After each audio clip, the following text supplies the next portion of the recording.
Today, we're going to talk about a symbol you've probably seen on the foreheads of millions of Hindus all over the world, the Tilak Chandlo. But it's so much more than just a mark. It's actually a deep statement of faith, of identity, and of a really powerful inner strength. Maybe you've seen it and thought, what does that actually represent? Why do people wear it? Well, in the next few minutes, we're going to peel back all those layers of meaning, from its spiritual heart to, and this might surprise you, its connection to modern science and just plain old courage. So, to really get the Tilak, Chandlo, we've got to start with the most obvious thing about it, where it's placed. The Tilak Chandlo is put right in the middle of the forehead, and that's no accident. I mean, think about it. Your forehead is the most prominent feature you have. It's the first thing people see. So putting a sacred symbol right there is a very deliberate choice.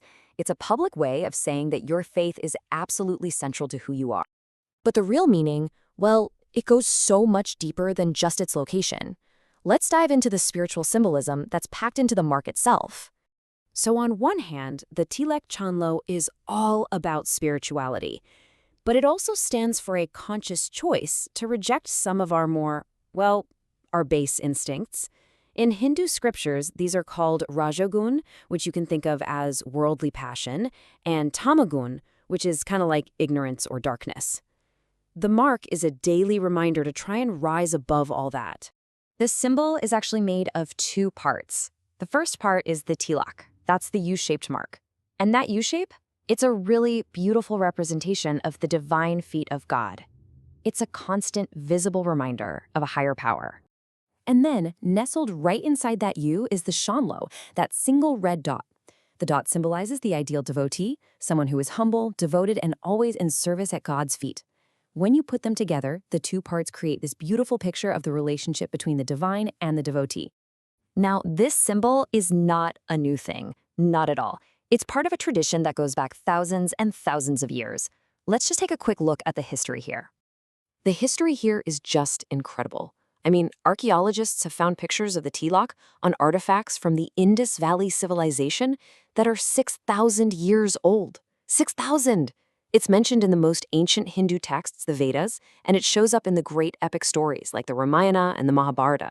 And in more modern times, the practice got a huge boost from the 19th century reformer, Bhagwan Swami Narayan. It's a truly unbroken line of faith. Okay, let's switch gears a little bit, from history to science.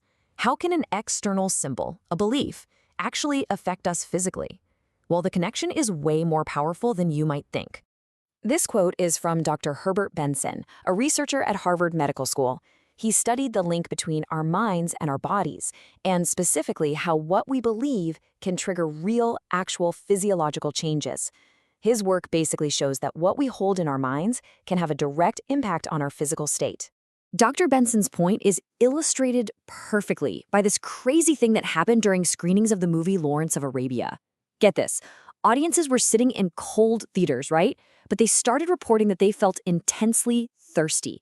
The visuals of the desert were so powerful, so convincing, that their minds created a real physical feeling. That's the power of suggestion, and it's a power that deeply held symbols like the Tilak Chandlo can also tap into. So what does it actually mean to wear this symbol in the modern world? Well, a lot of the time, it takes real courage, and we can see that in the stories of real people. This idea is everything. It's about having the conviction to live by your principles no matter what anybody else thinks. And wearing the Tilak Chandlo can definitely be a test of that conviction. Take the story of Chandrakant Trivedi. He was a bank executive, and a colleague tried to mock him, asking if he was a married woman, trying to say the mark was just for decoration. But Trivedi didn't even flinch. He just calmly replied that his mark represented God, and because of that, it was eternal.